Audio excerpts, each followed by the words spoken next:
Assalamualaikum warahmatullahi wabarakatuh. Selamat pagi anak-anakku semuanya.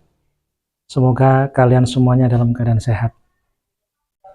Baik anak-anak, kali ini kita akan membahas tentang kebutuhan dan tujuan pembelajaran kita adalah kalian nanti bisa mengelompokkan jenis-jenis kebutuhan berdasarkan intensitasnya.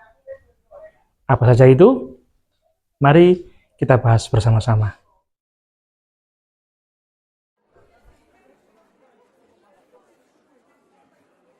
Dalam dunia yang semakin kompleks ini, tentu semakin beragam pula kebutuhan-kebutuhan manusia, baik terkait dengan gaya hidup manusia itu sendiri, kemudian terkait dengan konsumerisme, dan kemudian terkait juga dengan teknologi yang semakin banyak mengubah kita dalam memenuhi kebutuhan. Baik anak-anak, kita akan membahas kali ini tentang jenis kebutuhan manusia dilihat dari intensitasnya, yang terdiri dari kebutuhan primer, sekunder, dan tersier.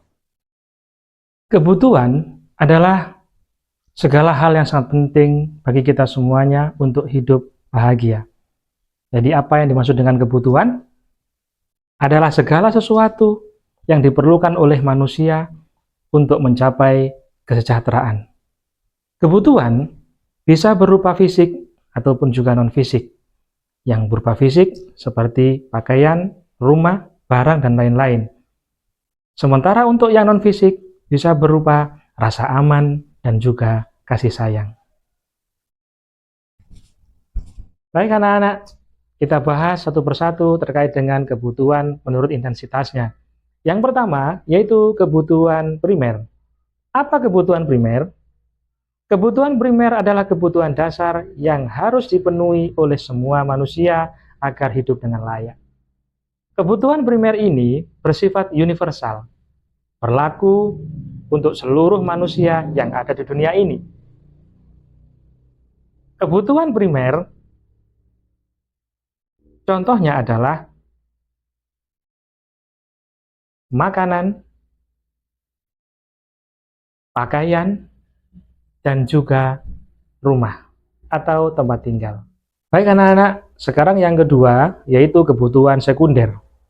Kebutuhan sekunder adalah kebutuhan yang muncul setelah kebutuhan primer terpenuhi. Dan kebutuhan sekunder ini tidak bersifat wajib karena hanya sebagai pelengkap. Apa saja contohnya? Perabot rumah tangga seperti meja dan kursi, kulkas, kemudian juga seperti alat transportasi, sepeda motor, dan lain-lain. Baik anak-anak, sekarang adalah yang ketiga, yaitu kebutuhan tersier. Kebutuhan tersier, pemenuhannya dapat dipenuhi setelah kebutuhan primer dan sekunder tercukupi. Kebutuhan tersier bersifat opsional dan tidak wajib dalam pemenuhannya. Kenapa? Karena perannya hanya sebagai penunjang kualitas hidup saja. Kemudian apa saja contohnya? Satu, yang pertama adalah jet pribadi. Kemudian yang kedua, kapal pesiar. Dan yang ketiga adalah perhiasan-perhiasan mewah. Baik anak-anak sekalian, demikianlah materi kita pada video kali ini. Kita jumpa lagi di video berikutnya dengan jenis-jenis kebutuhan manusia yang lainnya. Semoga bermanfaat. Assalamualaikum warahmatullahi wabarakatuh.